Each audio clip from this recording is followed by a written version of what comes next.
Dear students, स्वागत है आप लोगों का योगेंद्र बायोलॉजी क्लासेस में। और आज हम लोग टैक्सोनॉमी की 5वीं कड़ी में स्टार्ट करेंगे फ्लावर के वो कैरेक्टर्स जो आपको बहुत बारीकी से याद करने हैं। तो थोड़ी देर वेट किया जाएगा, आप सभी लोग जुड़ जाइए फटाफट।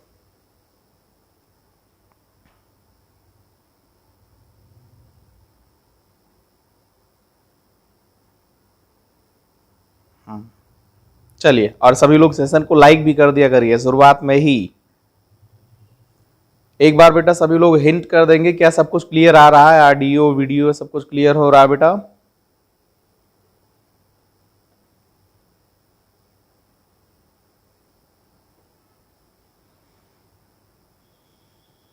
सब कुछ क्लियर है? All is well? चलिए, बहुत अच्छी बात है। और ये हमने आपको सबको हिदायत दिया हुआ है कि जो लोग लाइव क्लास नहीं ले रहे हैं उनको ग्रुप से बाहर हम कर देंगे, श्योर कर देंगे। भाई जब आप पढ़ेंगे नहीं तो ग्रुप में रहने का क्या मतलब है? इसीलिए सभी लोग पढ़िए, मेहनत करिए, तो ग्रुप में रहना ठीक है। All is clear? चलिए, तो कल के लेक्चर में यानी पिछले लेक्चर में हम लोगों ने कैलिक्स को कंप्लीट कर रखा था। देखिए, ये कैडुकस, डेसिडुअस और परसिस्टेंट, ये पोर्शन हमने आपको टोटल समझा दिया था। लेकिन एक बार मैं चाहूंगा कि ये कैडुकस आप सभी लोग बताइए, कैडुकस क्या होता है? कमेंट में फास्ट कमेंट करके बताइए बेटा, कैडुकस क्या होता है? मैंने आपको कल बताया पिछले वीडियो में बहुत अच्छे से। देखते हैं कि किसका कॉन्सेप्ट क्लियर है। फास्ट कमेंट कीजिए, थोड़ी देर वेट जरूर किया जाएगा आपकी कमेंट के इंतजार में। कैडुकस क्या होता है बेटा? सभी लोग कमेंट करके कमेंट बॉक्स में बताइए।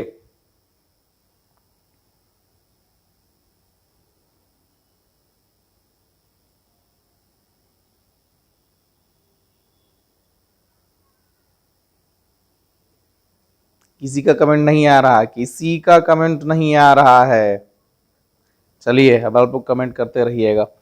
कैडुकस का मतलब हमने बताया था कि फ्लावर में जो सेपल और पेटल होते हैं, जिन्हें कैलिक्स और कोरोला कहते हैं, वो बिफोर फर्टिलाइजेशन रिमूव हो जाए। बिफोर फर्टिलाइजेशन क्या है आराध्या?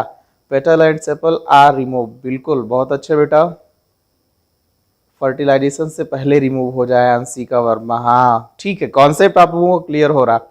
और ऐसे ही एक एक पॉइंट कॉन्सेप्ट क्लियर करते जाइए बेटा, क्योंकि टैक्सोनॉमी आप यूट्यूब पर सर्च कर डालेंगे, टैक्सोनॉमी सीक्वेंस में कहीं पर मिलने वाला नहीं है।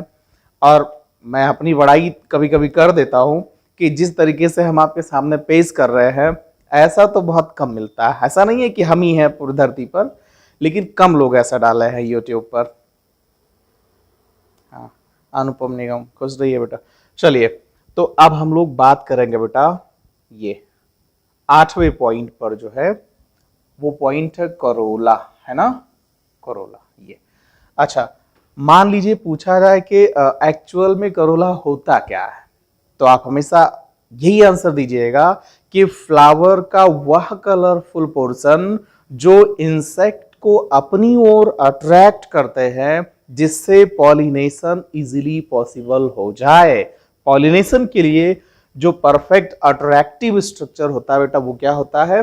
कोरोला होता है। ठीक है ना?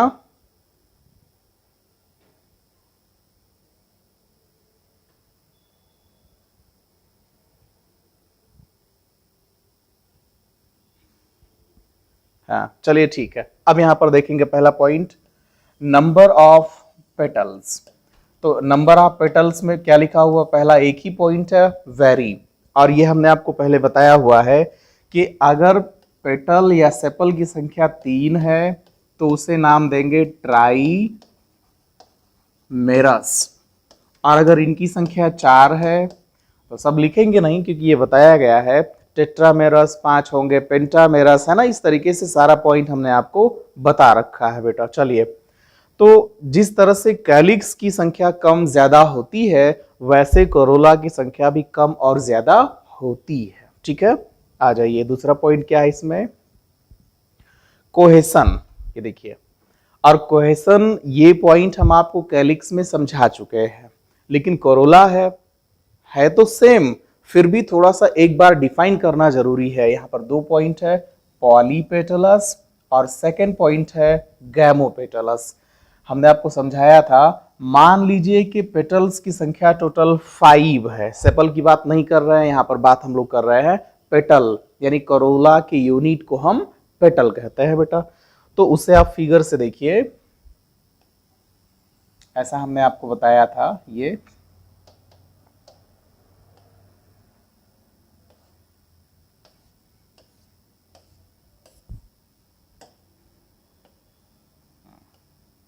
देखिए कितना बना है, 1 2 3 4 5, टोटल 5 यहां पर है। ये स्ट्रक्चर हमने आपको पहले भी बताया है, क्योंकि टैक्सोनॉमी है इसीलिए बार बार बताना पड़ेगा। ये देखिए 1 2 3 4 5, ये टोटल 5 है। और अगर 5 यहाँ पर अरेंज है तो ऐसे फ्लावर को हम पेंटामेरस कहते हैं, पेंटामेरस कहते हैं। अब देखिए यहाँ पर जितने हैं, यानी 5 है और 5 के पांचों एक दूसरे से फ्री हैं। अगर ये फ्री हैं और पेटल है तो इनके लिए टर्म अप्लाई करेंगे पॉलीपेटलस। ये पॉलीपेटलस, पॉली यहां पर मेनी से नहीं है बेटा, पॉली का सेंस किससे है, फ्री से है, और पेटलस किसको इंडिकेट कर रहा है, पेटल को। अच्छा, पेटल किसकी यूनिट है, करोला की यूनिट है। तो ये दोनों पॉइंट हमेशा याद रखिएगा।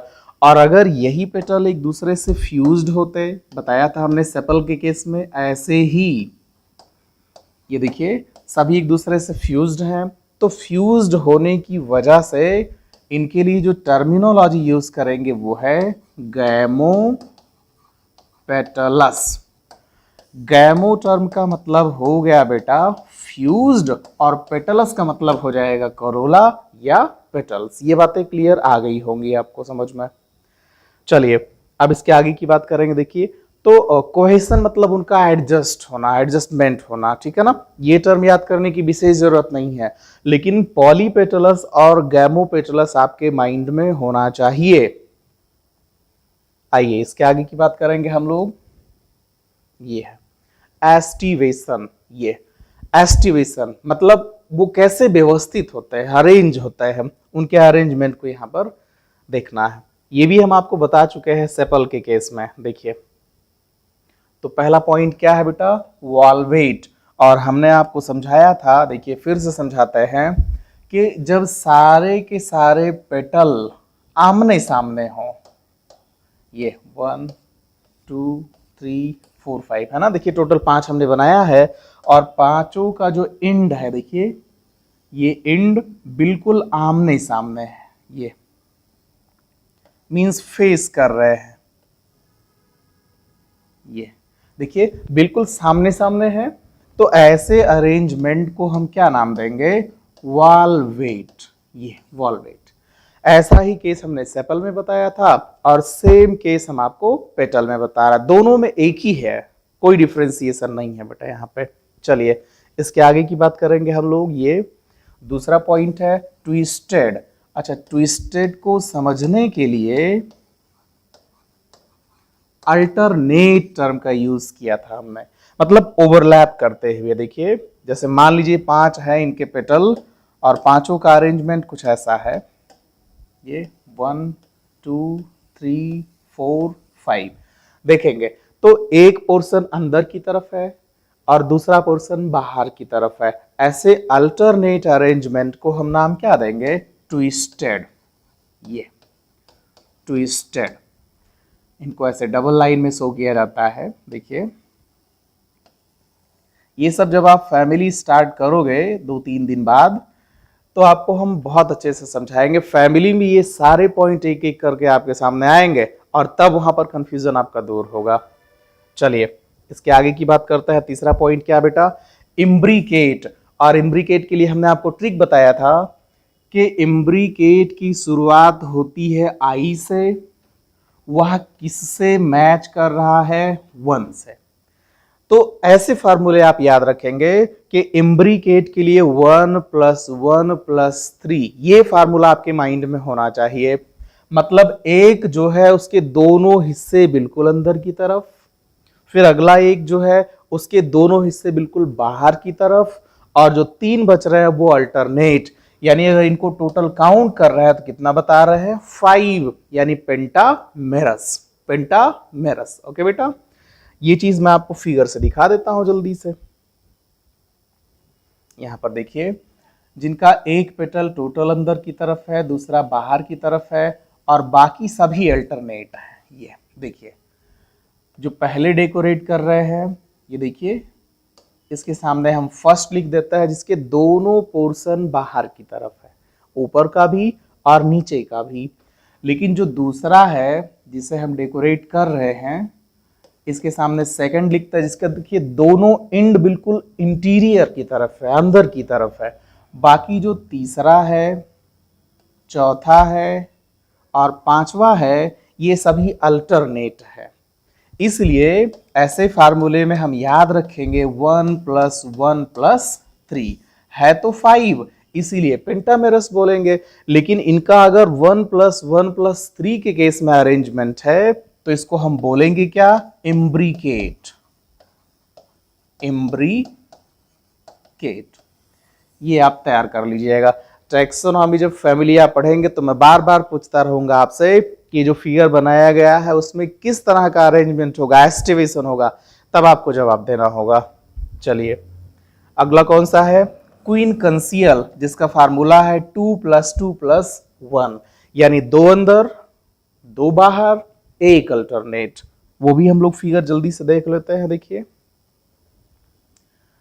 ये अंदर बना दिए, बाहर, फिर इसको भी अंदर करके अल्टरनेट कर देते हैं। ये देखिए, यानी एक पोर्शन,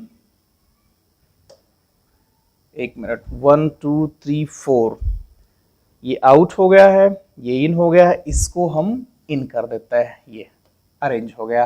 देखिए, पहला पोर्शन फर्स्ट लिख देता है जो बिल्कुल बाहर की तरफ आप देख रहे होंगे, दूसरा इसके सामने सेकंड लिख दिए, ये भी पूरी तरह से बाहर की तरफ है, और तीसरे में हम कलर चेंज कर देते हैं जिससे आप आसानी से देख पाएंगे, वेरीफाई कर पाएंगे।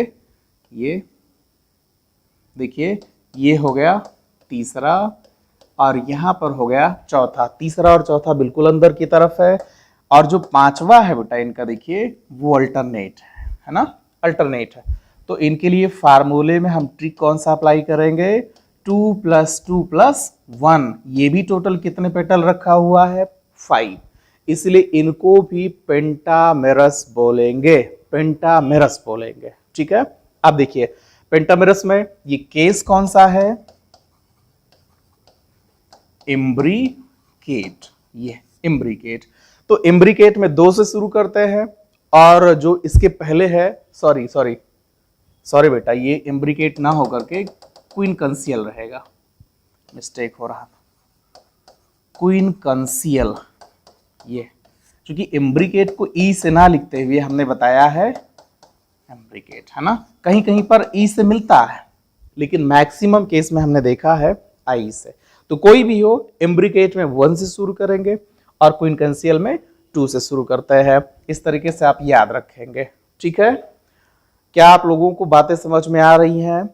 अगर समझ में आ रही हैं तो कमेंट भी किया कीजिए कि हाँ सर समझ में आ रही हैं बीच बीच में, क्योंकि लगातार बोलते बोलते ना ऐसा लगता है कि सांस लंबी खींची जा रही है।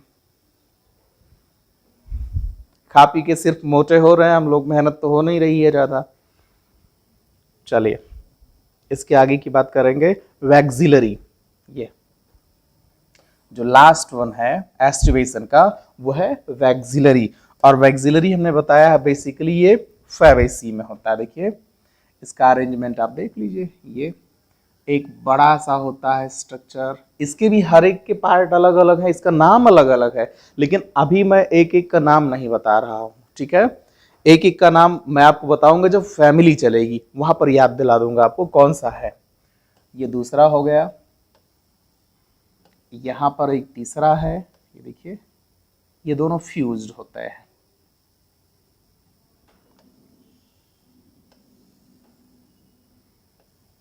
ये तो टोटल अरेंजमेंट देखेंगे हमेशा पहले के नीचे दूसरा, फिर उसके नीचे तीसरा, मतलब नीचे की तरफ अरेंज होते हुए आए हैं।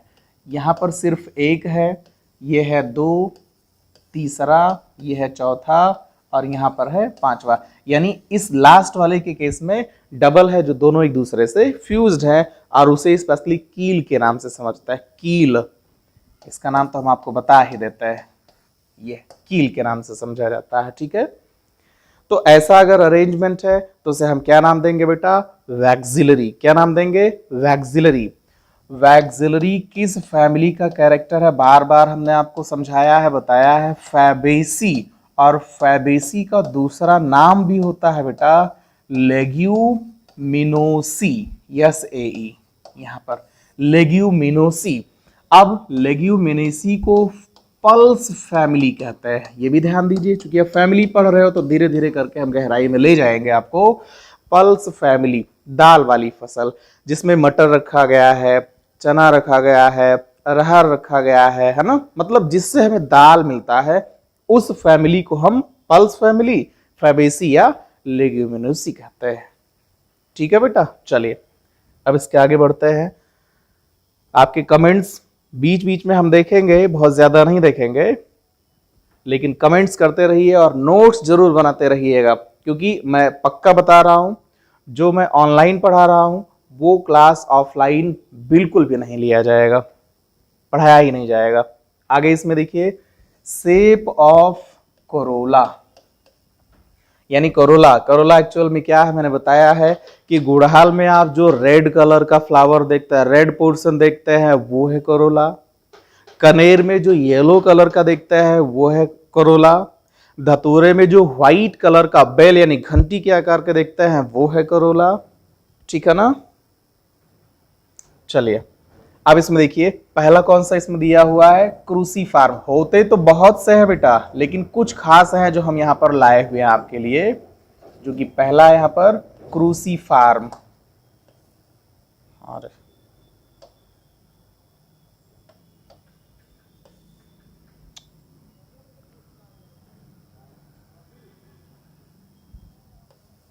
क्या हो रहा है?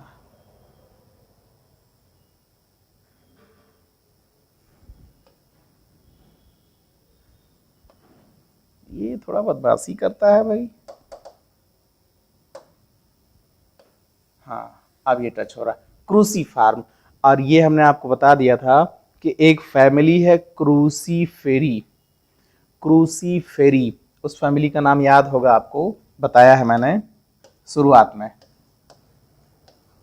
क्रूसीफेरी, जिस फैमिली का दूसरा नाम है ब्रैसिकेसी।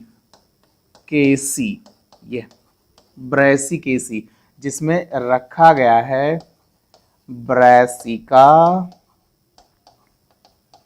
कैम्पेस्ट्रिस। ये भी ध्यान दीजिएगा, कैम्पेस्ट्रिस। या फिर एक और नाम बता देते हैं, ब्रैसिका ओलेरेसिया। ये ब्रैसिका ओलेरेसिया, याद रखिए, दोनों एक एक करके हम फैमिली का नाम और बीच में जो प्लांट का नाम आ रहा है वो भी याद रखिए बेटा। ब्रैसिका कैम्पेस्ट्रिस किसका बॉटनिकल नेम है या साइंटिफिक नेम है? सरसों का। ब्रैसिका ओलेरेसिया किसका नाम है? पत्ता गोभी का, है ना, गोभी का। ठीक है ना? इस तरीके से आप समझेंगे। हाँ चलिए अब यहां पर देखेंगे, तो क्रूसीफार्म किस फैमिली का कैरेक्टर हो गया? क्रूसीफेरी का।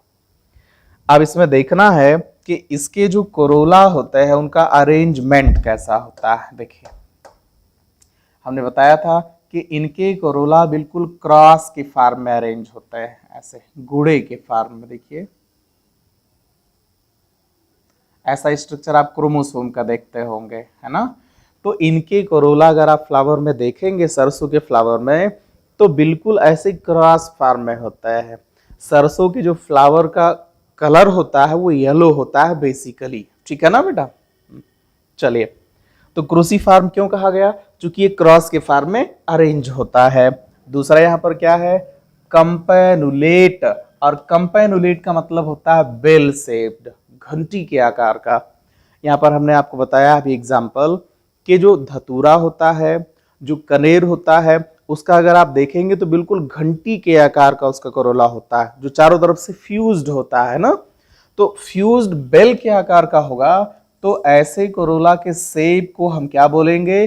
कंपेनुलेट। कंपेनुलेट। मैं एक को 2-3 बार बोलो जबकि आपके सामने लिखा हुआ है, फिर भी ताकि ये आवाज आपके कान में जाए और दिमाग में गूंजे। दूसरा क्या है यहां पर? बाइलेबिएट। अब बाई मतलब क्या है? बाई कहने का मतलब हो गया बेटा दो। यहां पर बाई मतलब आप याद रखेंगे दो, और लेबिएट कहने का मतलब लोब में। फिगर यहां पर देखिए कि जिनके करोला, पहले तो मैं कैलिक्स बना देता हूं, देखिए ये हम कैलिक्स बना दिए। अब यहीं पर करोला हम आपके सामने ड्रा कर देते हैं, देखिए ये देखिए। अब क्लियर कट आप देख पा रहे होंगे कि ये दो ब्रांच में डिविजिबल है, एक आधा ऊपर है और आधा नीचे की तरफ है। तो जब दो लिप्स के रूप में डेवलप्ड होंगे तब ऐसे शेप को बाइलेबिएट बोलेंगे। बाइलेबिएट बोलेंगे, हमेशा याद रखिए। तो बाइलेबिएट कब बोलेंगे बेटा? जब वो दो लिप्स के फॉर्म में डिफरेंशिएटेड हों। चलिए इसके बाद देखिए पैपिलियोनेसियस। पैपिलियोनेसियस यहां पर है बटरफ्लाई के जैसा। अब यहां पर देखिए एग्जाम्पल दिया हुआ है पी। बटरफ्लाई के जैसा कहने का क्या मतलब हो गया? जैसे देखिए इसमें दो ऐसे होंगे करोला जिनकी साइज बड़ी होगी, ये बड़ी होगी, जबकि दो ऐसे होंगे जिनकी साइज बिल्कुल छोटी होगी। ये देखिए इस तरह का करोला पाया जाए फ्लावर में, ठीक है ना। यानी दो बिल्कुल बटरफ्लाई या जो होते हैं ना तितली, उसके बड़े पंख की तरह है और नीचे ऐसा लग रहा है उसकी बॉडी हैंग हो रही, लटक रही है। तो ऐसे फार्म को हम क्या बोलेंगे? यहाँ पर देखिए सीधे सीधे बताया हुआ है पैपिलियोनेसियस, और एग्जाम्पल में है क्या? पी, मटर, पी, ठीक है ना। तो अक्सर पूछ लिया जाता है, कई बार शार्ट नोट में बीएससी सेकेंड ईयर और एमएससी फाइनल में भी पूछ लिया गया है कि ये जो पैपिलियोनेसियस है वह किस फैमिली का कैरेक्टर रखता है। तो यहाँ पर फैबेसी, या फिर फैबेसी का दूसरा नाम बताया लेग्यूमिनोसी, क्योंकि मटर को उसी फैमिली में रखा गया है, ठीक है बेटा। चलिए इसके आगे बढ़ते हैं। देखिए नेक्स्ट क्या है? Colour of Corolla. देखिए कलर ऑफ करोला, तो इसमें क्या कहा गया है? एज यू सी, जैसा आप देखेंगे वही कोरोला का कलर होगा। अब ऐसा थोड़ी है कि गुड़हल का कलर, अगर गुड़हल के फ्लावर का कलर रेड है तो आप देखने लग जाएंगे तो धीरे धीरे करके ग्रीन हो जाएगा, ऐसा नहीं है। जो परफेक्शन आपके माइंड में भाई देख रहे हो रेड, वही उसका कलर है, ठीक है। चलिए आइए, तो अब हम लोग कोरोला की बात वहीं पे कंप्लीट कर चुके। अब तक ऐसे पार्ट को हम लोग स्टडी कर रहे थे जो एसेसरी पार्ट थे। यहाँ पर एक बार वापस चलते हैं फ्लावर पे, बार बार हमने बताया फिर भी वो जानना जरूरी है। ये है स्टिग्मा, स्टाइल और ओवरी, बार बार हमने आपको समझाया बेटा, और ये समझाते रहेंगे पूरी टैक्सोनॉमी में जब तक कि एंजियोस्पर्म पूरी तरह से कवर ना हो जाए। सेंटर में यहाँ पर होता है ओव्यूल और बेस से जुड़ता है प्लासेंटा के थ्रू। यहां से राइज होते हैं सेपल, सेपल यूनिट होते हैं कैलिक्स के, और ऊपर यहां राइज होता है, देखिए ये है पेटल, ये है पेटल, है ना। चारों तरफ होता है, हम समझाने के लिए थोड़ा सा बना रहे हैं। और इन्हीं के बीच में यहीं से राइज होता है एंड्रोसियम, ये यहां पर है एंड्रोसियम, ठीक है ना। इस तरीके से हम समझेंगे। तो फ्लावर का जो पहला पार्ट है, इस पहले पार्ट का नाम क्या बताया था हमने? कैलिक्स। फ्लावर का जो दूसरा पार्ट है, इस दूसरे पार्ट का नाम क्या बताया था बेटा हमने? करोला। इसका जो तीसरा पार्ट है, इसका नाम क्या बताए थे हम? एंड्रोसियम। एंड्रोसियम हो गया। और इस फ्लावर का जो चौथा अंतिम पार्ट है इसका नाम क्या बताए थे? गाइनोइसियम। ये सारे पार्ट याद होने चाहिए। फ्लावर जिस पर एडजस्ट होता है उसे कहते हैं थैलेमस, या उसी थैलेमस का दूसरा नाम होता है रिसेप्टकल, ये रिसीव करने वाला। इसका जो स्टाक है, डंठल है, उस स्टाक को हम सब कहते हैं पेडिसिल। एक बार फिर से हमने फ्लावर के सारे पार्ट्स को आपके सामने रख दिया है। ऐसे जिस तरीके से एक एक पार्ट हम आपको क्लियर करके समझा रहे हैं ना, ऐसे आपके माइंड में एडजस्ट होना चाहिए, बैठना चाहिए पूरी तरह से। ठीक है, चलिए अब इसके आगे की बात करते हैं। यहां पर हमको समझना क्या है, एंड्रोसियम है ना, यानी देखिए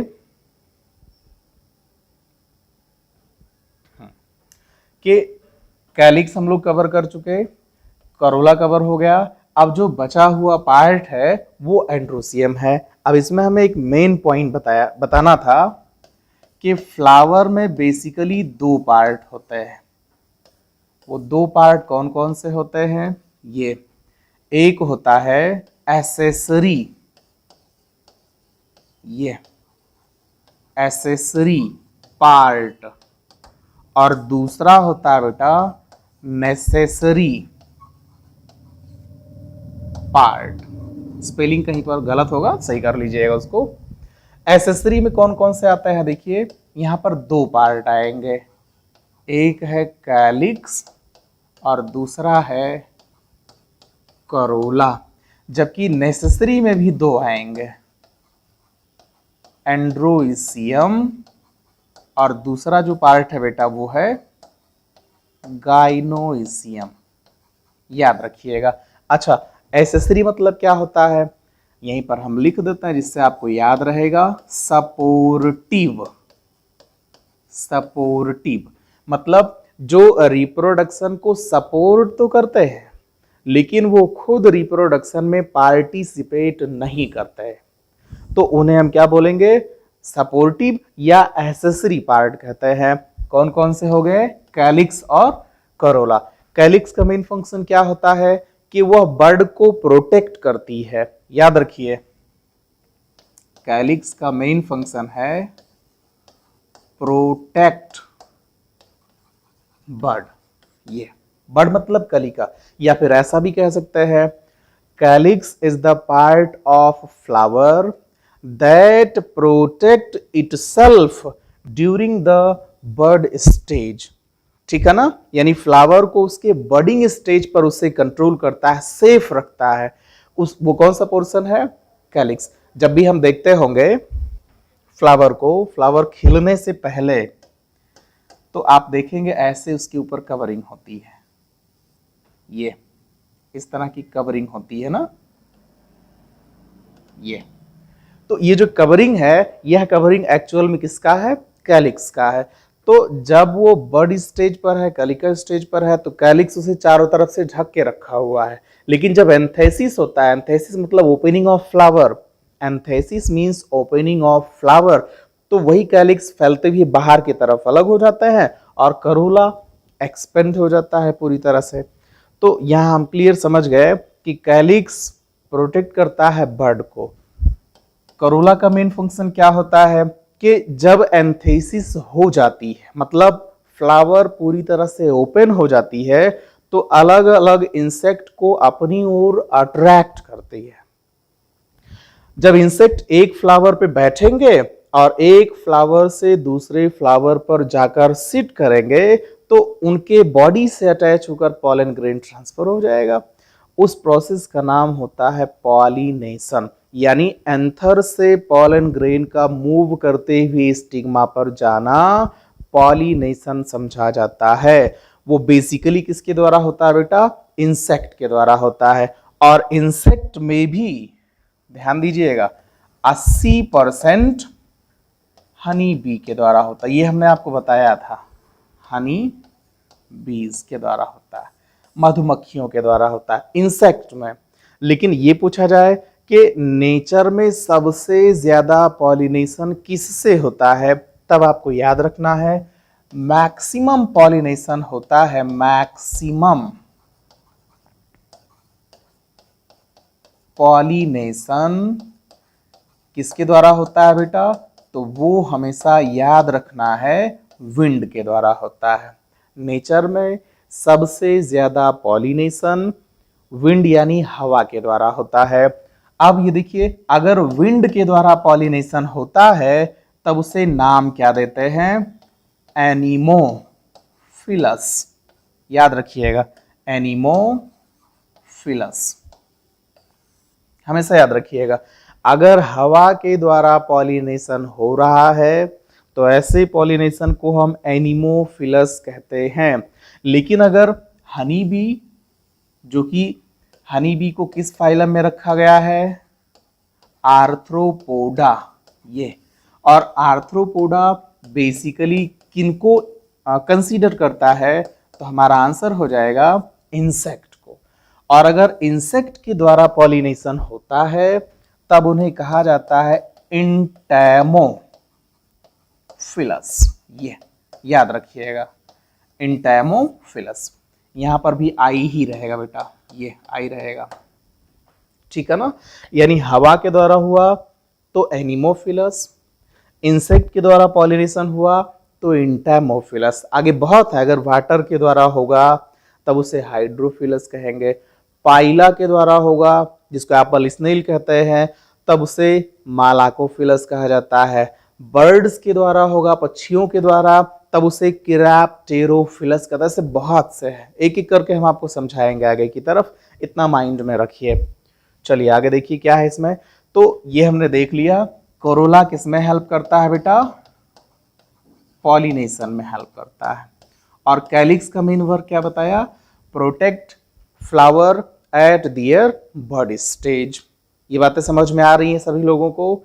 थम्स अप करते रहिए फास्ट, और एक एक पॉइंट को मैं तो ये कहूंगा कि एक एक वीडियो को कम से कम 2 बार देखिए। एक अभी देख रहे हो और एक दोबारा। लेकिन आज देखिए, आज हमने प्राइवेट कर दिया है, सारे वीडियो प्राइवेट चलेंगे। जो लाइव क्लास नहीं लेगा वो फिर वीडियो को दोबारा नहीं देख पाएगा, फुल्ली प्राइवेट। चलिए आगे इसमें आइए, देखिए अब दूसरा पार्ट क्या है यहाँ पर? नेसेसरी। नेसेसरी जो रिप्रोडक्शन में इन्वॉल्व होते हैं वो कौन सा है? पहला पोर्शन हो गया एंड्रोसियम, और एंड्रोसियम को हम कहते हैं मेल सेक्स ऑर्गन, गाइनोसियम को हम कहते हैं फीमेल सेक्स ऑर्गन। एंड्रोसियम से क्या प्रोड्यूस किया जाता है? Pollen grain. इनसे क्या प्रोड्यूस किया जाता है? ओवम। ये अच्छा, पॉलन ग्रेन से बनते क्या है? अगर ओवम लिखा है एक तरफ तो दूसरी तरफ स्पर्म लिखा होना चाहिए। स्पर्म मेल गैमीट है और ओवम फीमेल गैमीट है, ठीक है ना। और एक पॉइंट याद रखिए, आगे चल के हम धीरे धीरे बताते रहेंगे। पॉलन ग्रेन का दूसरा नाम माइक्रोस्पोर होता है बेटा, माइक्रोस्पोर होता है। तो गाइनोसियम में जो स्पोर बनेगा वह कौन सा होगा? मेगास्पोर। ये देखिए, टेरिडोफाइटा पढ़े हैं, जिम्नोस्पर्म पढ़े हैं, ये माइक्रो और मेगा ये दोनों टर्म वहां पर प्रॉपरली यूज हुआ है, ठीक है ना। दोबारा वीडियो आप उसी लिंक से देख सकते हो बेटा, जो ग्रुप में लिंक है उसी लिंक से देख सकते हैं, अदरवाइज कोई चांस नहीं है। नोट्स आप खुद बनाइए, तृप्ति नोट्स की जिम्मेदारी अब लिखवाएंगे थोड़ी बेटा, एक एक करके आप वीडियो रोक रोक करके नोट्स बनाइए और उनको एक बार हिदायत दे दीजिए कि अगर क्लास नहीं लोगे दोबारा देख नहीं पाओगे। और अभी तो अनलिस्टेड है, मैं फुल्ली प्राइवेट कर दूंगा तो लिंक से भी नहीं चलेगा, इसलिए मेहनत साथ करिए, बाद में मेहनत नहीं की जाती है, पता चले कि हम मेहनत करते रहे अकेले। चलिए अब इसके आगे की बात करेंगे। तो एंड्रोसियम मेल पार्ट है, एंड्रोसियम आया नहीं है क्या? आप रुकेंगे, एंड्रोसियम को लाया जाए खींच करके कहीं और से।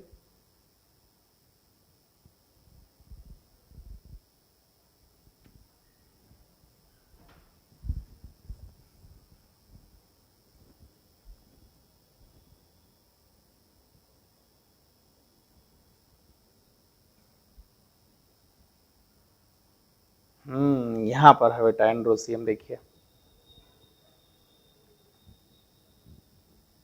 ये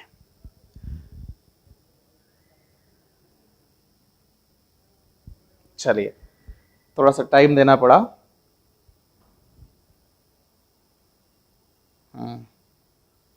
बताया था प्रीवियस ईयर में, ठीक है।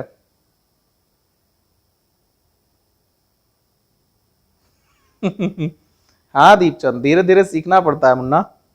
इसमें देखिए एंड्रोसियम, अब ये पूछा जाए एंड्रोसियम क्या है, तो इसके लिए पहले तो यही सिंपल आप बता देंगे, androecium male part of flower. ये मेल पार्ट ऑफ फ्लावर, एक पॉइंट याद हो जाएगा। दूसरा पॉइंट आप इसे ये बताएंगे जो मैंने पहले अभी बताया थोड़ी देर पहले, यह नेसेसरी है, नेसेसरी पार्ट फॉर रिप्रोडक्शन। ये रिप्रोडक्शन, क्योंकि हम समझते हैं ना मेल सेक्स ऑर्गन अगर यहाँ पर एंड्रोसियम है तो वहीं से पॉलन ग्रेन बनेगा, माइक्रोस्पोर बनेगा, तो सारी बातें यहाँ से क्लियर हो जाएंगी। अब यहाँ पर आएंगे इसके टर्मिनोलॉजी पर, क्या है, नंबर ऑफ स्टामेन्स।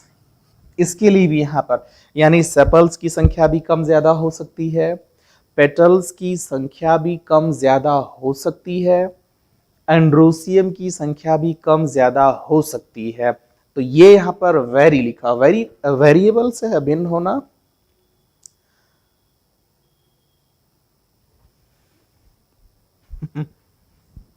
चलिए इसके आगे बात करेंगे बेटा। देखिए इसकी टर्मिनोलॉजी दूसरे सीक्वेंस में क्या है, कोहेसन। और कोहेसन मतलब फुल्ली अरेंज होना।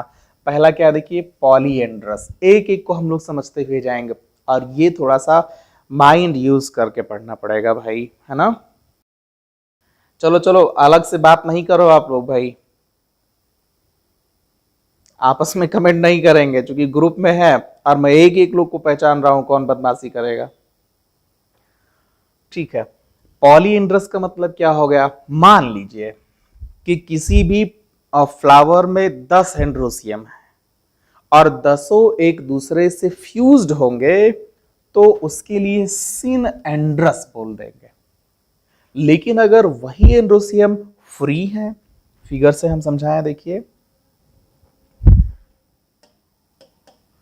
ये है, बार बार आपके सामने मुझे बनाना पड़ रहा है, और बनाने में हमें देखिए आलस भी नहीं आ रही है बेटा, क्योंकि आप साथ हैं। ये फ्लावर का पोर्शन, अब इसमें एंड्रोसियम बना दें हम, ये देखिए ये है 1 एंड्रोसियम, यहीं पर और बना देता है 2। बात समझिए, बहुत ज़्यादा बनाने की ज़रूरत नहीं है, ज़्यादा समझने की ज़रूरत है। ये मान लीजिए हमने 2 और 2 4 बनाया है, लेकिन आप क्लियर कट देख रहे होंगे कि 4 के चारों एंड्रोसियम पूरी तरह से सेपरेट है, फ्री है। और अगर वो एक दूसरे से सेपरेट है तो उनके लिए टर्म यहां पर है पॉली एंड्रस।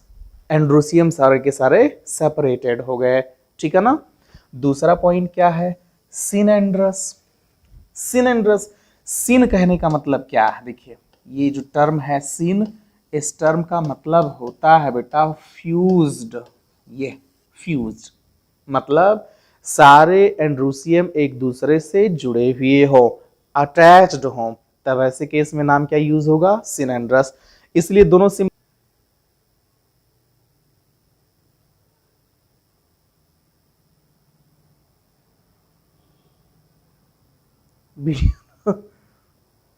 अभी भी रुक गया है क्या,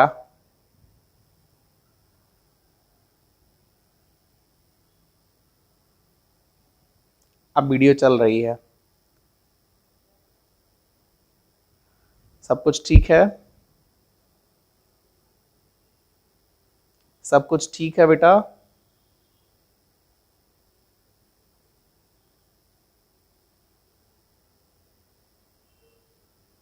हिंट, फास्ट सभी लोग हिंट करके बता दीजिए। चल रहा है, चलिए बहुत अच्छी बात है। अब ये 2 पॉइंट आपको समझ में आ गया। तीसरा जो यहाँ पर इंपॉर्टेंट पॉइंट है वो कई बार ऑब्जेक्टिव फार्म में पूछ लिया गया है, मोनेडल्फस। इस टर्म को हम चलते हैं वहां ब्लैंक पेज पर लिखते हैं मोनेडल्फस।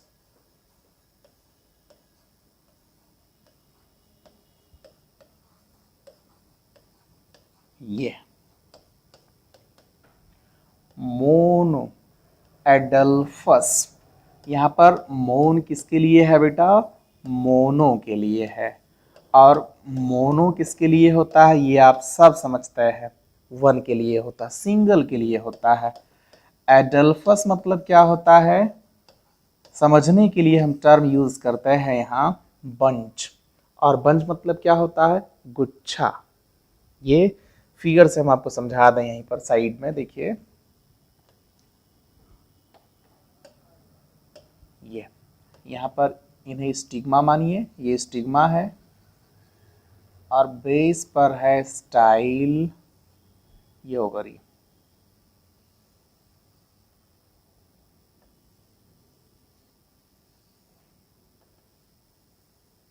है ना? इस तरीके से देखिए, स्टिग्मा, स्टाइल और ओवरी मैंने बनाया। अब इसी के किनारे यहाँ अटैच होते हुए, जैसे गुड़हल में आप देखते हैं, यहाँ साइड से राइज होते हैं एंड्रोसियम। ये 1 2 है ना, ऐसे बहुत ज़्यादा। देखिए, जब भी आप गुड़हल के फ्लावर को देखेंगे तो ऐसा स्ट्रक्चर आपको दिखेगा।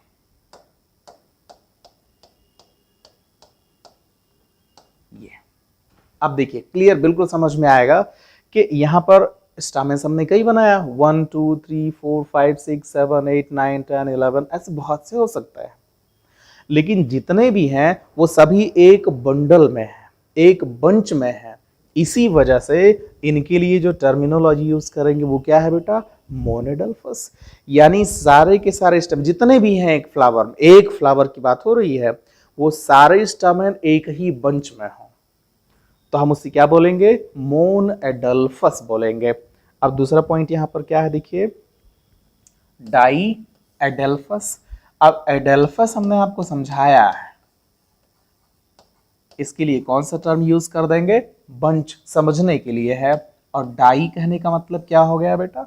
2 हो गया। फिगर से देख लेंगे, 2 बंच में हो, जैसे ये देखिए,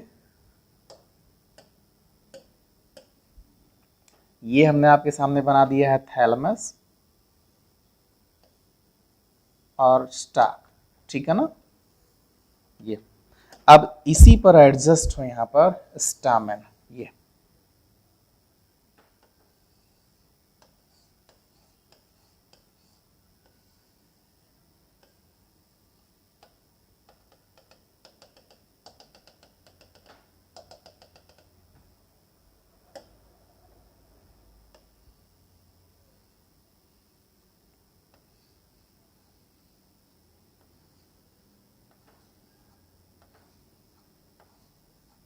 देखिए, ये क्लियर हो रहा है। अब यहाँ पर आप देख रहे होंगे कि एक साइड में हमने सिर्फ सिंगल रखा हुआ है, एक है, यहाँ पर सिर्फ 1 है, और दूसरे से 1 2 3 4 5, दूसरे साइड में कितना रखा हुआ हमने?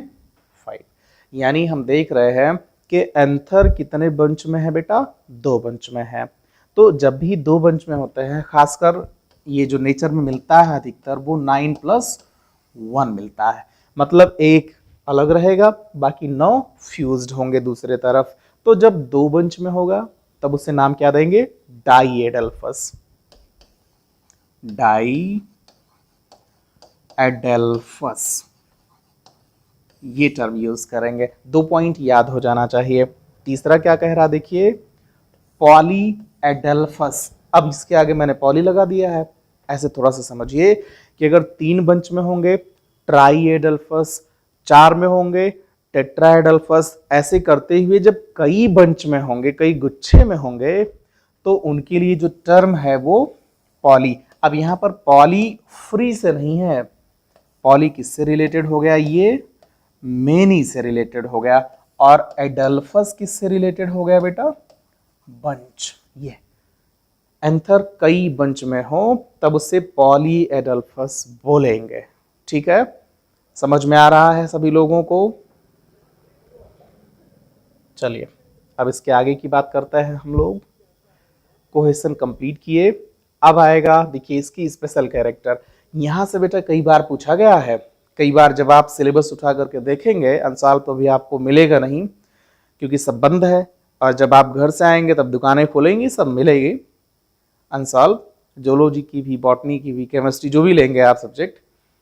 तो यहाँ आप देखेंगे सिनजेनेसियस, सिनेनरस, ये सारे पूछे गए हैं अलग अलग करके। मैं यहाँ पर समझाता हूँ। देखिए सिनजिनेसियस, इसका कैरेक्टर पहले तो पढ़िए, उसके बाद इसको याद करिए और समझिए आगे।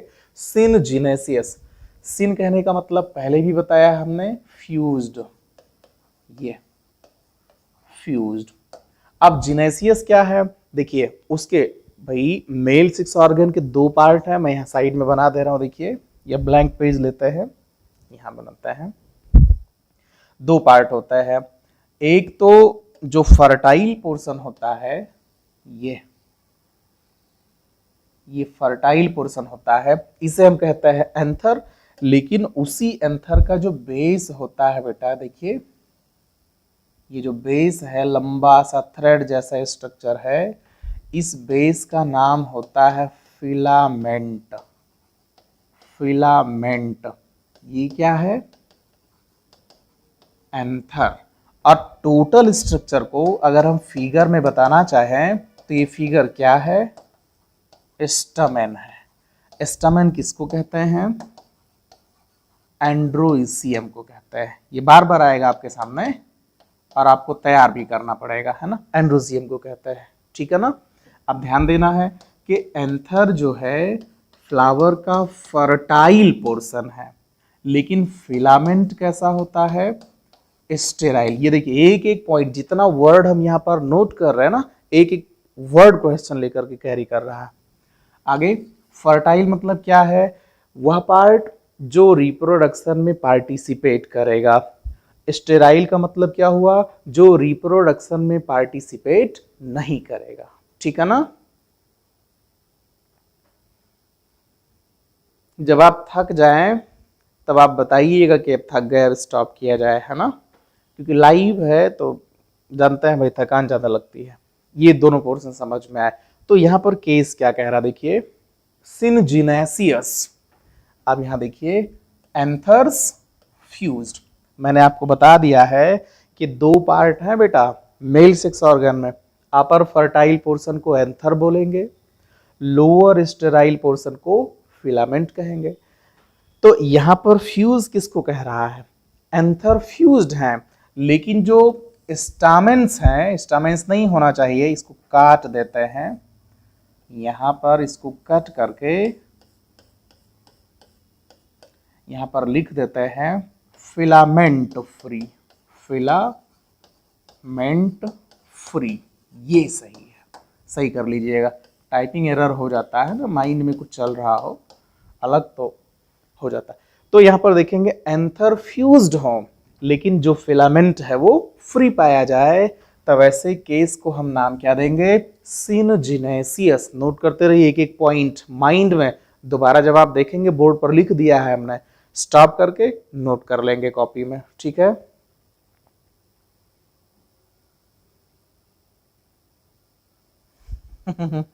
बहुत अच्छी बात है।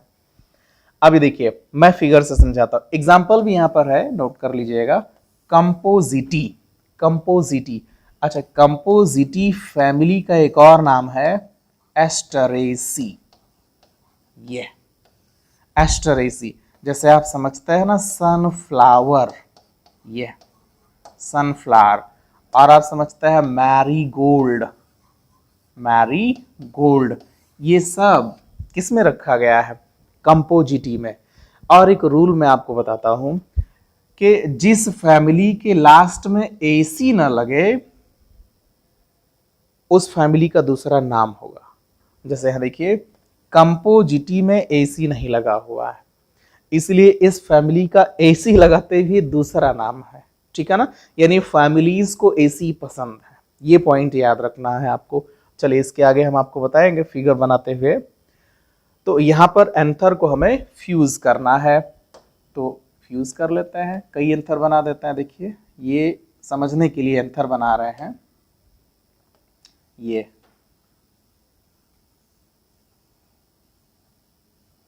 देखिए, ये मानिए फ्लावर जैसा शेप मैंने दिया है, लेकिन ये समझना है क्या है, एंथर है। और एंथर जिससे अटैच होता है वो फिलामेंट। यहां पहले थैलमस बना देते हैं, ये थैलमस हो गया, ये पेडिसिल हो गई। यहां से ये फिलामेंट है, दूसरे का फिलामेंट, तीसरे का फिलामेंट, चौथे का, बात समझ रहे हैं? ये अब इस स्ट्रक्चर में आप देख रहे हैं कि एंथर जितने भी हैं, देखिए 1 2 3 4 5 6 और भी हो सकता है। तो सारे एंथर को हमने यहां पर फ्यूज दिखाया है, लेकिन सभी के फिलामेंट एक दूसरे से फ्री हैं। तो ऐसे कंडीशन का नाम हम क्या देंगे बेटा? सिनजिनेसियस। सिनजिनेसियस, ये याद रखेंगे, ठीक है ना? Anther fused, filament free.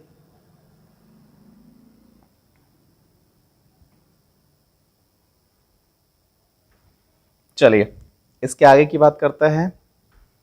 एक पॉइंट क्लियर हो गया, यहां पर क्या है? एंथर फ्यूज्ड, स्टामिन की जगह पर बेटा फिलामेंट कर लीजिएगा। एग्जाम्पल क्या है यहां पर? कंपोजिटी, ये क्लियर है। अब दूसरे पॉइंट में क्या है देखिए, ये भी शार्ट नोट के लिए बहुत इंपॉर्टेंट है। शार्ट नोट, मान लीजिए शार्ट नोट ना करके ऑब्जेक्टिव पैटर्न पर एग्जाम हो जाए, क्योंकि इस बार बीएससी फर्स्ट ईयर में जो पैटर्न अप्लाई हो गया वो सेमेस्टर अप्लाई हो गया है बेटा। आप लोग लकी थे कि आप में सेमेस्टर नहीं रहा, यानी अब फर्स्ट ईयर वालों को 2 बार एक साल में एग्जाम देने होंगे। अगली बार जो वो सेकेंड ईयर में जाएंगे, मतलब पूरे ग्रेजुएशन उनके लिए सेमेस्टर होगा, हमेशा के लिए अब सेमेस्टर अप्लाई हो गया है। चलिए तो समझते रहिएगा, आप लोग लकी है। लेकिन भगवान न करे फिर ऐसे कोई कोरोना वगैरह का केस आया, तो अगर ऑब्जेक्टिव आपको एग्जाम देना हुआ तो ये सारे पोर्शन ऑब्जेक्टिव में पूछे जा सकता है। कह देगा ना कि ऐसे क्वेश्चन पूछ लेगा कि एंथर फ्यूज्ड हो और फिलामेंट फ्री हो, तो ऐसे केस को क्या बोलेंगे? सिनेंड्रस, सिनजेनेसियस, पॉलीएंड्रस, ऐसे करते हुए 4 ऑप्शन दे देगा, उसमें से एक आपका सही होगा। इसलिए बेटा हम एक एक पॉइंट को रुक रुक करके धीरे धीरे करते हुए समझा रहे हैं। मेहनत आपको करनी है, मैं तो कर ही रहा हूं। यहां पर क्या है? सिन एंड्रस, मतलब पूरा पूरा एंड्रोसियम फ्यूज्ड हो। अभी सिन जेनेसियस में क्या था?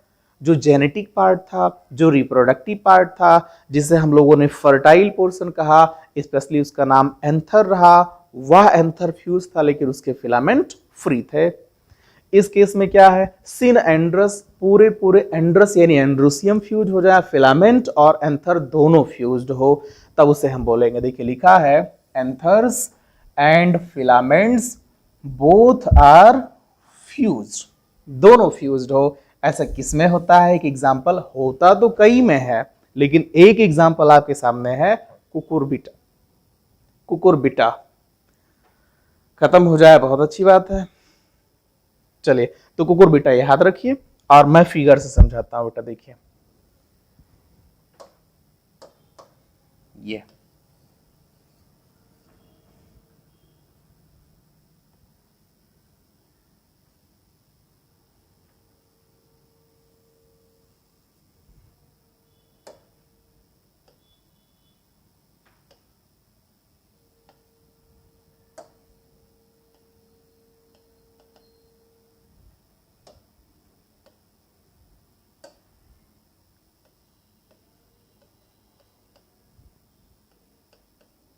ये अब यहां पर देखेंगे फिलामेंट।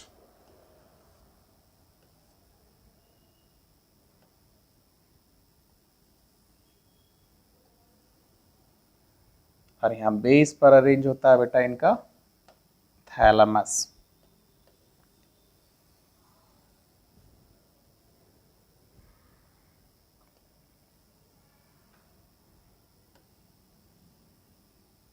ये अब देखिए क्लियर, आप देख सकते हैं कि जितने भी एंथर यहां पर हैं वो सभी एक दूसरे से फ्यूज्ड हैं। ये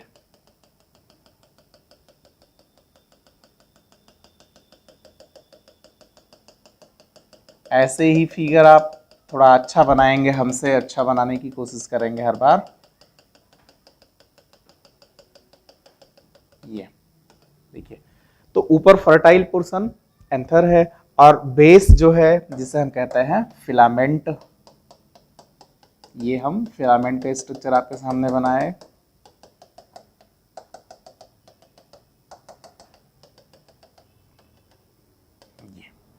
अब इस सारे पोर्शन का हम यहाँ पर नाम रखते हैं। ये क्या है? एंथर है। ये क्या है बेटा? फिलामेंट है। ये क्या है? इसका थैलेमस है। और ये क्या है? पेडिसिल है। ठीक है ना? तो सारे पार्ट यहाँ पर क्लियर है।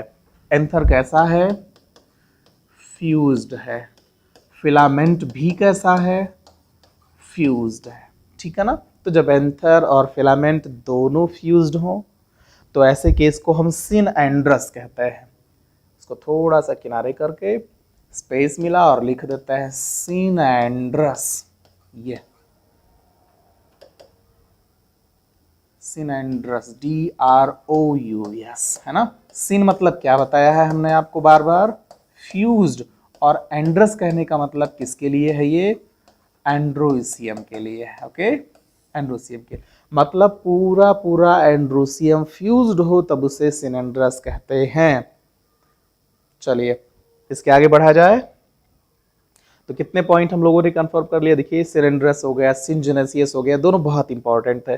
अभी और भी हैं जो इंपॉर्टेंट है, क्योंकि हर एक लाइन वही लेते हैं जो आपके लिए ज्यादा जरूरी है। यहां से देखिए, डिप्लोस्टैमिनस, डिप्लोस्टैमिनस, पहले तो आप सभी लोग उसको ध्यान से पढ़िए। डिप्लोस्टैमिनस, डिप्लो मतलब दो, स्टैमिनस मतलब स्टामेन। यहां पर यह समझना है कि पूरे फ्लावर में सिर्फ दो ही स्टामेन नहीं होंगे, बल्कि ये है कि स्टामेन दो लेयर में होंगे, दो लेयर में होंगे, दो परत में होंगे। ऐसे केस को डिप्लोस्टैमिनस कहेंगे। लेकिन डिप्लोस्टैमिनस का जो अरेंजमेंट है वो कैसा, वो थोड़ा सा डिफरेंस रखता है, वो आपको याद रखना है। यहां पर समझाता है, देखिए, स्टामेन्स इन टू अल्टरनेटिंग व्हर्ल। ये देखिए, व्हर्ल मतलब क्या समझेंगे आप? बंच, गुच्छे में हो, अल्टरनेट करता हुआ मतलब एक अगर बाहर की तरफ है, दूसरा अंदर है, तीसरा बाहर है, चौथा अंदर की तरफ है। ये अल्टरनेट फॉर्म में पाया जाए, एकांतरित फॉर्म में पाया जाए। Outer whorl overlaps two petals. अब मैं फिगर से बताता हूं, आपको ज्यादा समझ में आएगा। ये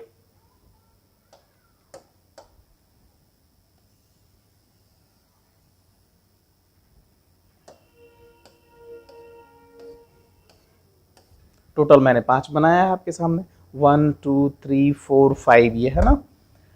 अब इनको थोड़ा सा डेकोरेट कर लीजिए जैसे कि आपको टैक्सोनॉमी में बनाना होगा।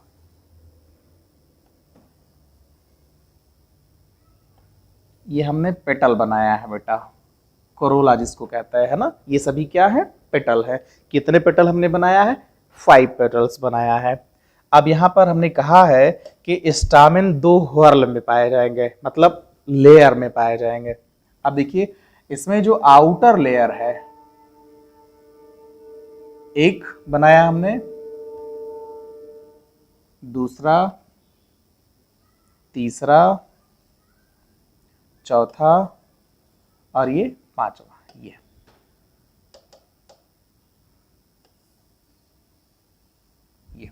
अब इसमें बहुत ध्यान से देखेंगे। एक और बना देते हैं लेयर, जो क्योंकि कहा गया है ना 2 लेयर में होंगे। एक है ये,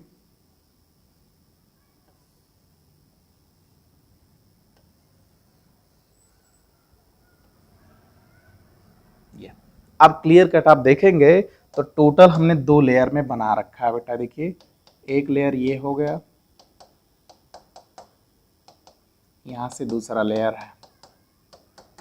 डॉट रखा नहीं जाएगा, वो तो हम आपको समझाने के लिए रख रहे हैं, बना रहे हैं। इस तरीके से देखेंगे तो एक लेयर बाहर की तरफ है, दूसरा लेयर अंदर की तरफ है। यहां पर सिर्फ जो बाहर वाला है उसे हमें माइंड में रखना है कि आउटर स्टैमेन 2 पेटल को ओवरलैप कर रहा है। देखिए, मतलब जहां पर दोनों एक दूसरे से यूनाइट होने को हैं उसी दोनों के बीचों बीच में है, ओवरलैप कर रहा है। अगला भी देखिए, दो को ओवरलैप कर रहा है, यहां भी ओवरलैप कर रहा है, सभी के सभी दो पेटल को ओवरलैप कर रहे हैं।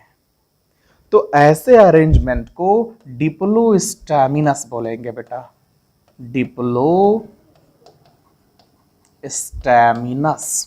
ये तो दो केस यहां पर याद रखना है, एक तो स्टामेंस दो लेयर में है, दूसरा पॉइंट जो आउटर व्हर्ल है, आउटर लेयर है, वह दो एक स्टामेन दो पेटल को ओवरलैप कर रहा है। बातें समझ में आ रही हैं? समझ में आए तो जरूर बनता है एक बार, ठीक है ना ये। लेकिन एक केस मिलेगा इसका थोड़ा सा उल्टा, पहले इसको समझ लेंगे फिर वहां पर चलेंगे हम। क्या है? Inner whorl face mid two petals, जबकि जो इनर व्हर्ल है वो पेटल के बीचों बीच में अरेंज है। देखिए ये बीचों बीच में अरेंज है, देखिए दूसरा भी, तीसरा भी बीचों बीच में अरेंज है, चौथा भी और पांचवा भी, क्योंकि ये पटल का ये मिड पोर्शन है ना ये, और मिड पोर्शन से देखिए मैच कर रहा है, जबकि आउटर व्हर्ल क्या है, दो पेटल को ओवरलैप कर रहा है। ठीक है बेटा। अब इसके बाद जो आएगा वो ऑब डिप्लो स्टैमिनस है। इसका एग्जाम्पल भी यहाँ पर लिखा हुआ है, याद कर लीजिएगा। मुराया, मुराया ये व्हाइट फ्लावर के डेकोरेटिव प्लांट्स, मतलब इनको सजावटी प्लांट के रूप में घर में लगाया जाता है या घर के आसपास जो बगीचा होता है वहां पे लगाया जाता है। चलिए इसके आगे की बात करेंगे हम लोग बेटा। ये यहां पर है ऑब डिप्लो स्टैमिनस, मतलब पहले से थोड़ा सा डिफरेंस है ये। अब देखिए क्या डिफरेंस है वो यहां पर मैं ड्रा करके बताता हूं। ये एक तो आपके सामने रहना चाहिए, दूसरा मैं जल्दी से ड्रा कर देता हूं।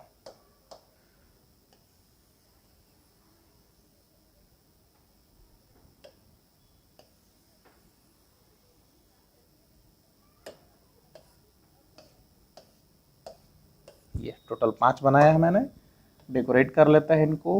1 2 3 4 5 है ना, ये 5 बन गए। अब देखना ये है, यहां भी सेम पॉइंट रहेगा कि जैसे पहले के केस में एंथर के 2 लेयर थे, यहां भी 2 लेयर रहेंगे। उसको हमने रिमूव इसलिए नहीं किया है कि आपको समझाना है। जबकि जो आउटर लेयर है बेटा, ये देखिए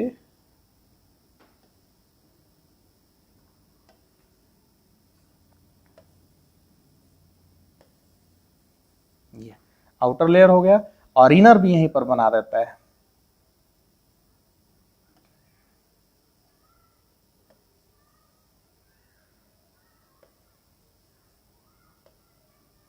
ये अब व्हाइट डॉट से हम आपको यहां पर थोड़ा सा सर्किल में दिखा देता है ना।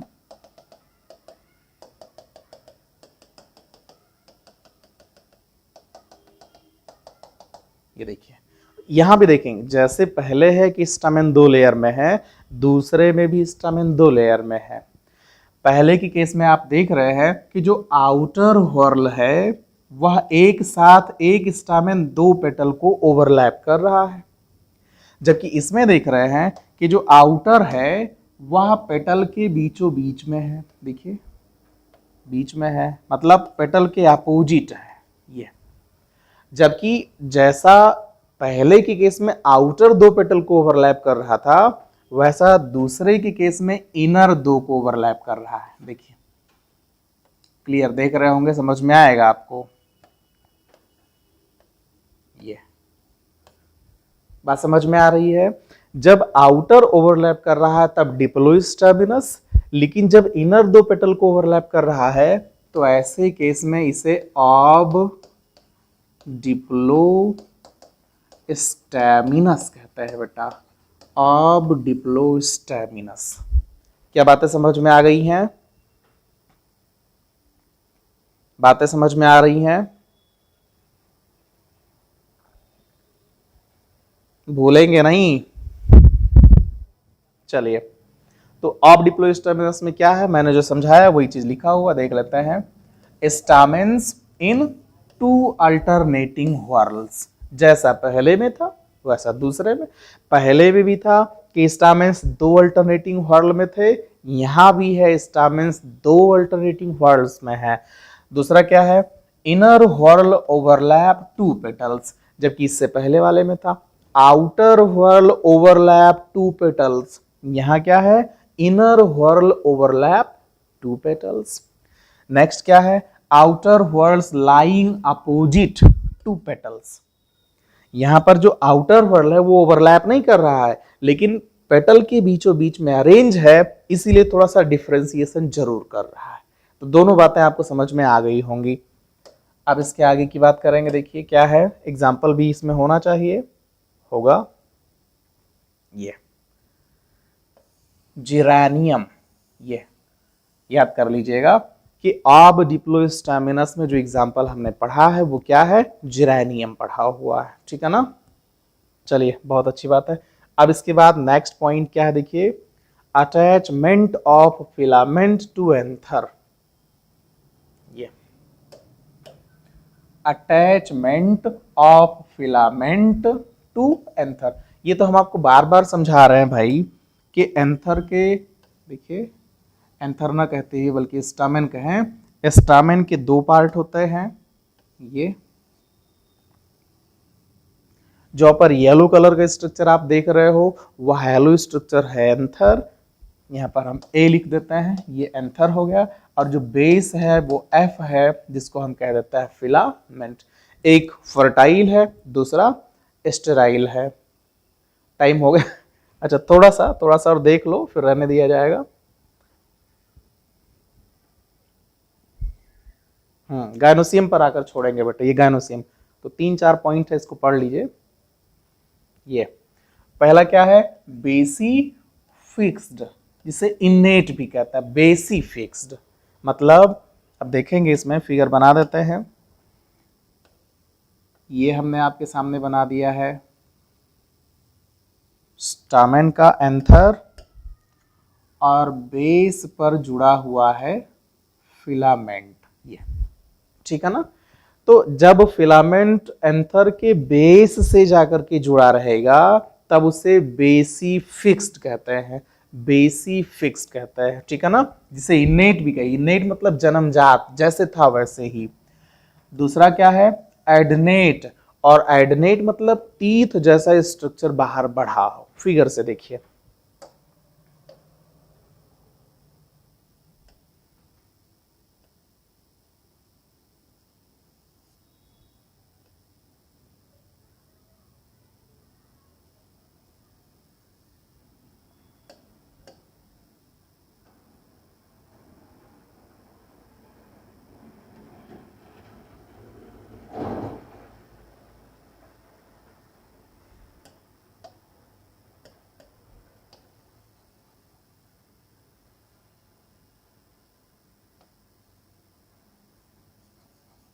ये देखिए बेटा, क्लियर यहां पर समझ में आएगा आपको कि ये जो टीथ जैसा स्ट्रक्चर बढ़ा हुआ है, टीथ लाइक, टीथ लाइक, ये उसी टीथ लाइक स्ट्रक्चर बड़े होने की वजह से हम इसका नाम क्या बता रहे हैं, एडनेट बोल रहे हैं, ठीक है ना। ये सिंपल है, यहाँ पर टीथ जैसा स्ट्रक्चर बाहर की तरफ बढ़ा हुआ, ये है क्या, एंथर, बेस क्या है, फिलामेंट। यहाँ पर क्या है, एंथर, बेस क्या है, फिलामेंट, ठीक है। तीसरा पॉइंट क्या है यहाँ पर देखिए, डॉर्सी फिक्स्ड, यानी एंथर के ऊपर से फिक्स हो। फिगर देखेंगे समझ में आ जाएगा। ये देखिए, ये हमने बना दिया है एंथर, और एंथर के ऊपर से फिक्स कर देता है, यहां से फिक्स कर देता है फिलामेंट को। ये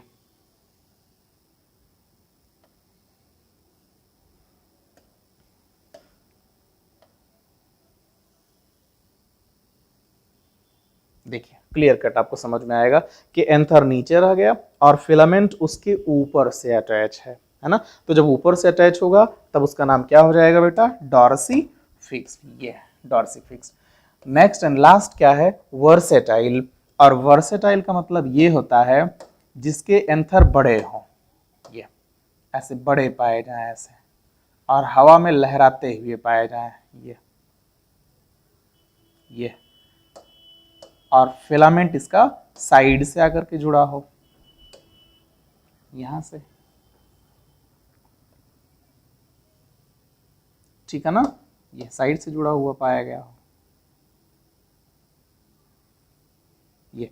तो ऐसे अरेंजमेंट को हम क्या कह देते हैं, वर्सेटाइल। सबके साथ एरो लगा देते हैं, तुरंत समझ में आ जाएगा।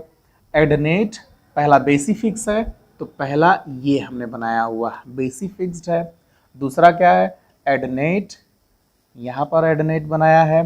तीसरा क्या है, डॉर्सीफिक्स्ड, यानी डॉर्सल टिप पर जाकर के है, ये हो गया डॉर्सीफिक्स्ड। चौथा है वर्सेटाइल, ये है वर्सेटाइल, ठीक है ना। इस तरीके से सारी बातें आपको याद हो जानी चाहिए। तो बेटा आज के लिए बस इतना ही, हम लोग यहीं पर स्टॉप करेंगे, फिर हमारी मुलाकात कल आपसे होगी। और ऐसे ही अब क्लास आपकी प्राइवेट चलेगी।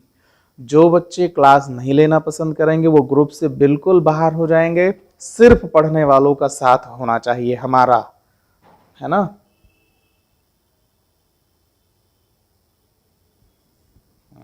नहीं, पूछना और बताना जरूरी है, ये सब चीजें होनी चाहिए। तो ठीक है, ये सब तैयार करिए, नोट्स तैयार कर लीजिएगा, क्योंकि क्लास जब भी चलेगी ये पोर्शन पढ़ाया नहीं जा सकता, वैसे भी लेट होता जा रहा है। और मुझे नहीं लगता कि जुलाई में आपकी कोचिंग स्टार्ट हो सकती है। तो अगर जुलाई में स्टार्ट नहीं होगी तो आप जून पूरा लॉस कर चुके हैं, जुलाई पूरा लॉस कर चुके होंगे, यानी अब तक पूरा जून 1 महीने, और आज 5 जुलाई है, 1 महीने 5 दिन आपकी क्लास चल चुकी होती। लेकिन सब कुछ गड़बड़ है, इसीलिए इस साल कठिन है, ठीक है। तो आज बस इतना ही, कल फिर मुलाकात होगी। तब तक के लिए खुश रहिए, मस्त रहिए, टेक केयर, बाय।